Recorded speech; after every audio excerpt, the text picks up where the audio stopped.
Stop! Ito ang mga reasons kung bakit huwag mong bibilin si Mirage G4. Number 1, matipid sa gas. Kaya umaabot ng around 22 kilometers per liter sa highway. Perfect sa daily commute, lalo na sa traffic sa Pinas. Tipid sa gasolina equals tipid sa gastos buwan-buwan.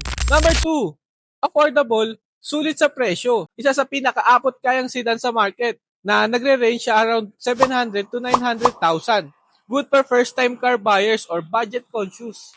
Number 3, built for Filipino roads. Designed for everyday use. Traffic, lubak, long drive, practical talaga. Hindi maarte.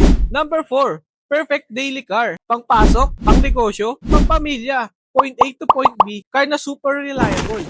At syempre, napakababa na lang ng kanyang monthly. Sa halagang 15,000 na lang ang kanyang monthly amortization ay sulit na talaga siya. Kaya kung gusto mo ng sulit at tipid na sasakyan, i-Mirage G4 mo na yan.